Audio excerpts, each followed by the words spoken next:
તો friends, શુક્રવારની post પ્રમાણે હું તમારી માટે ભરેલા રોટલાની રેસીપી લઈને આવી છું.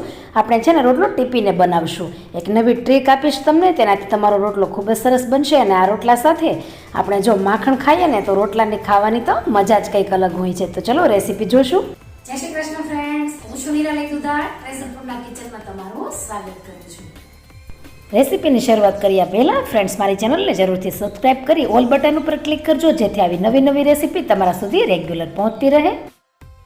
તો સૌ પ્રથમ એક નોનસ્ટિક કડાઈમાં ભરેલા રોટલા માટેનું સ્ટફિંગ રેડી કરીશું. તો 1 ચમચો દેશી ઘી ગરમ કરીશું. ઘી ગરમ થાય એટલે 1 ચમચી જીરું નાખી દઈશું અને 3 ચમચી જેટલા સફેદ તલ એડ કરીશું. સફેદ તલથી ભરેલા રોટલાનો ટેસ્ટ તમે ખાશો ને ત્યારે ખૂબ જ સરસ આવશે. હવે 1/4 ટીસ્પૂન જેટલો હળદર પાવડર, અડધી ચમચી જેટલો ગરમ મસાલા પાવડર અને 1/4 ટીસ્પૂન જેટલી હિંગ એડ કરીશું અને ગેસની ફ્લેમ સ્લો રાખીશું. હવે સ્લો ગેસ પર જ આપણે આ બધા જ મસાલાને થોડીવાર માટે મિક્સ કરીને શેકી લેવાના છે.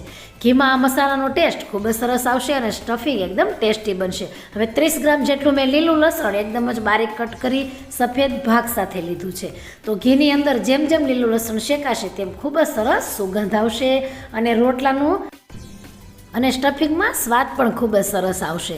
હવે તે 1 મિનિટ માટે આવી રીતે આપણે ઘીની અંદર જ શેકવાનું છે. તમે કલર જુઓ કેટલો સરસ લીલોછમ આવી ગયો છે. તો 1 મિનિટ થાય એટલે તરત જ આપણે છે ને તેની અંદર લીલી ડુંગળી નાખવાની છે. જો તમે લીલું લસણ કે ડુંગળી ન ખાતા હોય તો તમે સ્કીપ કરી શકો છો. અને અહીં આપણે 150 ગ્રામ જેટલી લીલી ડુંગળીને સફેદ ભાગ સાથે લેવાની છે. જો તમે લીલી ડુંગળી ન ખાતા હોય તો તમે પાલક લઈ શકો છો અને રોટલા માટેનું સ્ટફિંગ રેડી કરી શકો છો. તો આ લીલોતરી શાકભાજી શિયાળામાં પુષ્કળ પ્રમાણમાં મળે છે. તો શરીર માટે લીલોતરી ખૂબ જ ગુણકારી છે અને જેમને લોહીના ટકા ઘટતા હોય ને તેમને છે ને લીલોતરી આવી શાકભાજી તો ખાવી જ રહી.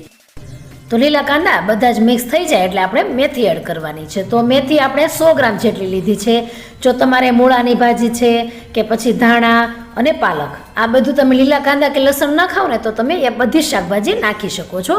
હવે આપણે તીખાશ લાવવા માટે 2 ચમચી જેટલું તીખું મરચું અને 1 ચમચી જેટલું આદુનું છેણે નાખવાનું છે. તમારે વધારે ખાવું હોય તો તમે વધારે પણ નાખી શકો. હવે અડધી ચમચી જેટલું મીઠું નાખીશું. આગળ આપણે લોટમાં પણ મીઠું નાખવાનું છે, તો એ પ્રમાણે આપણે મીઠાનું પ્રમાણ રાખી અને બધું જ મિક્સ કરી લેવાનું છે. અને મિક્સ થઈ જાય એટલે તરત જ આપણે તેને ઢાંકી દેવાનું છે. જો તમને શરદી થઈ હોય ને તો આ રોટલો તમારે જરૂરથી ખાવો જોઈએ, કેમ કે આમાં બધી જે વસ્તુ આપણે યુઝ કરીએ બધી ગરમ છે. હવે થોડીવાર માટે ઢાંકીને આપણે કૂક કરીને ખોલીને જોઈએ તો સ્ટફિંગ થોડું આપણું કૂક થઈ ગયું છે. તેને વધારે આપણે ઓવર કૂક કરવાનું નથી. જ્યારે આપણે રોટલાની અંદર ભરીશું ને ત્યારે ઓટોમેટિકલી જેમ રોટલો ચડતો જશે તેમ અંદર પણ તે સાથે કૂક થતું જશે અને રોટલાની અંદર હોવાથી તે બફાઈ જશે. લુક જુઓ તમે કેટલો સરસ આવી રહ્યો છે. બસ આવું જ આપણે અધકચરું કૂક કરવાનું છે. તો આપણું સ્ટફિંગ હવે બનીને રેડી છે. તેને ફરીથી આપણે મિક્સ કરી દઈશું અને તેને ઠંડુ કરવા મૂકી દઈશું. જ્યારે ઠંડુ થઈ જાય ત્યારબાદ જ આપણે રોટલા બનાવવાના છે. હવે 15 મિનિટ થાય એટલે સ્ટફિંગ ઠંડુ થઈ જશે. ત્યારબાદ રોટલો બનાવીશું. તો એક મોટા કાથરોટની અંદર આપણે અડધી વાટકી જુવારનો લોટ અને 1 વાટકી બાજરીનો લોટ લઈશું. હવે જુવારનો લોટ લેવાનું રીઝન એ છે કે રોટલો છે ને આપણો સોફ્ટ થશે અને સફેદ થશે. હવે તેની અંદર આપણે અડધી ચમચીથી થોડું ઓછું એટલે કે 1/4 ટીસ્પૂન જેટલું મીઠું એડ કરી દઈશું અને થોડું પાણી એડ નાખીને સેમી થીક કન્સિસ્ટન્સીવાળો લોટ બાંધીશું. એકદમ ઢીલો પણ નહીં અને એકદમ કઠણ પણ નહીં. તો ધીમે ધીમે લોટમાં પાણી એડ કરીને તેને આપણે બાંધતા જવાનું છે. તો અહીં જેમ આપણે જુવાર બાજરીનો લોટ લીધો ને તેમ મકાઈનો કે રાગીનો લોટ પણ તમે લઈને રોટલો વધારે સરસ હેલ્ધી બનાવી શકો છો. તો ધીમે ધીમે પાણી એડ કરીને આપણો લોટ બંધાઈ ગયો છે. તો આ પ્રમાણે આપણો લોટ બંધાયેલો છે, એકદમ કઠણ પણ નહીં અને એકદમ ઢીલો પણ નહીં.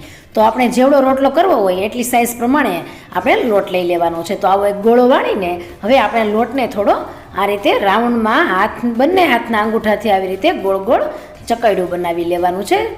અને પૂરીથી થોડું મોટું એવું ચકરડું બને ત્યારબાદ જ આપણે તેની અંદર સ્ટફિંગ બનાવીશું. તો જેવડું તમને ચકરડું ફાવે હાથની અંદર એવડું આપણે બનાવી લેશું. તો આટલું મેં ચકરડું બનાવ્યું છે. હવે તેમાં સહેજ ખાડો કરીને આપણે હવે તેમાં સ્ટફિંગ ભરીશું. તો માનો કે ઘણાને છે ને સ્ટફિંગથી ફૂલ ભરેલો રોટલો ભાવતો હોય, ઘણાને ઓછો સ્ટફિંગવાળો ભાવતો હોય. તો અહીં હું છે ને 4 ચમચી જેટલું સ્ટફિંગ લઉં છું. તો એ પ્રમાણે આપણે સ્ટફિંગ તમને જે પ્રમાણે એડજસ્ટ કરવું હોય એ પ્રમાણે તમે કરી શકો છો. હવે સ્ટફિંગ જેવું આપણું ફિલઅપ થાય એટલે તરત જ તેને સહેજ દબાવી દેવાનું અને ચારે બાજુથી આપણે આવી રીતે તેને ફોલ્ડ કરતો જવાનું. બધી કિનારી અને અંદર સહેજ દબાવતા જઈને આપણે સરસ આવી રીતે ફિલઅપ કરી લેવાનું છે. તો હવે આવી રીતે એકદમ સરસ પેક કર્યા બાદ તેને આપણે હાથેથી આવી રીતે થાબડી દેવાનો છે અને ત્યારબાદ ફરીથી સેજ પાણી લેતા જઈને આપણે રોટલાને સેજ દબાવતા જશું અને બંને અંગૂઠાની મદદથી કિનારીનું ફરીથી આપણે ચકૈડું બનાવવાનું છે.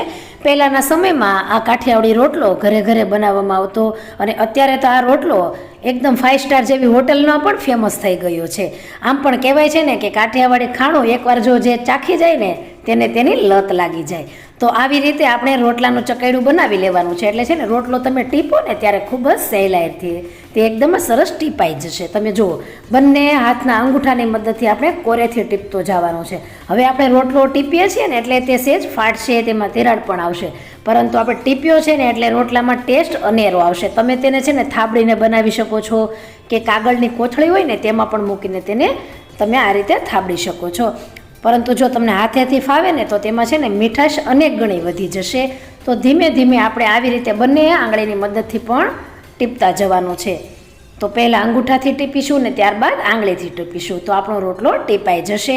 બહુ જાડો પણ નહીં અને બહુ પતલો પણ નહીં, એવો રોટલો આપણે ટીપી લેવાનો છે. હવે મેં એક નોનસ્ટિક તવી લીધી છે, તેમાં અડધી ચમચી જેટલું ઘી આપણે એડ કરવાનું છે અને તરત જ તેમાં રોટલો એડ કરી દેવાનો છે. હવે જુઓ, મેં કીધું હતું ને કે રોટલો આપણે હાથેથી ટીપ્યો હોય ને એટલે સેજ ફાટી જાય. તો સેજ આપણે રોટલાનો લોટ પાણીવાળો કરીને આવી રીતે તેને સીલ કરી દેવાનું. અને ના પણ સીલ કરો ને તો પણ ચાલે. તો એની અંદરથી ઘી અંદર જશે અને જેમ ઘી અંદર જશે ને તેમ તેનો સ્વાદ અનેક ગણો વધી જશે. તો આવી રીતે તમારો રોટલો ફાટ્યો હોય તો તમે તેને પેક કરી શકો છો. જ્યારે અમારા મોટા બા રોટલો બનાવે ને ત્યારે તે આ રીતે લોટ ન લગાવે, એમ જ રહેવા દે. એટલે છે ને તેની અંદરથી તે ઘી નાખે. જ્યાં ફાટો હોય ને તો 1 ચમચી જેટલું ઘી નાખી દે એટલે બધું જ ઘી અંદર જતું રહે અને તેનો ટેસ્ટ તો એટલો બધો સરસ આવે કે એક માણસ 2 રોટલા તો ખાઈ જ જાય. હવે તેને છે ને આપણે સ્લો ગેસ પર શેકવાનો છે. તો ધીમે ધીમે આપણે બંને બાજુ ઘી આ રીતે સ્પ્રેડ કરતા જશું અને શેકતા જશું. ખાસ ધ્યાન રાખવાનું કે રોટલો આપણે અંદર સુધી શેકાવા દેવાનો છે. એટલે ગેસની ફ્લેમ સ્લો ટુ મીડિયમ રાખવાની છે. તમે જુઓ કે એકદમ સરસ આવી રેડિશ બ્રાઉન કલરની ડિઝાઇન આવે ને એ ખૂબ જરૂરી છે. આપણો રોટલો બળવો પણ ન જોઈએ અને આવી રેડિશ કલરની ડિઝાઇન પણ આવવી જોઈએ. તો બંને બાજુ ઘીમાં આપણે રોટલાને શેકી લેવાનું છે. તો શુક્રવારની પોસ્ટ પ્રમાણે આપણો ભરેલો રોટલો તૈયાર છે. હવે આપણે એને કટ કરી લેવાનો છે. હવે જે ભરેલા રોટલામાં આપણે બધા જ ઇન્ગ્રીડિયન્ટ્સ વાપર્યા છે એ બધા જ પ્રાકૃતિક રીતે ગરમ છે. તો શિયાળામાં આવો ગરમા ગરમ રોટલો જ્યારે કડકડતી ઠંડી હોય ને ત્યારે મળી જાય ને તો ખાવાની તો મજા જ આવી જાય. તમે લુક જોઈ શકો છો કે કેટલો સરસ રોટલો મસ્ત દેખાઈ રહ્યો છે કે તેને જોઈને તમારા મોઢામાં તો પાણી આવી જ ગયું હશે. અને આવા ગરમા ગરમ રોટલા સાથે જો માખણ મળી જાય ને તો ખાવાની તો ખૂબ જ મજા પડી જાય. અને માખણ અને રોટલો જો આ બે જ હોય ને તો તેની સાથે બીજું કંઈ જોઈએ જ નહીં અને ખાવામાં મોજ આવી જાય. તો ફ્રેન્ડ્સ, તમને પણ જો આ કાઠિયાવાડી ભરેલો રોટલો ગમ્યો હોય ને તો તમારા ફ્રેન્ડ સર્કલમાં વધુને વધુ શેર કરજો. રેસિપીમાં એક લાઇક અને કમેન્ટ આપી દેજો અને ફરીવાર શુક્રવારની પોસ્ટમાં તમે વોટ આપજો તો તમારી માટે હું આવી રેસિપી લઈને હાજર થઈ જઈશ. આવજો. જય Shri Krishna. Thank you for watching.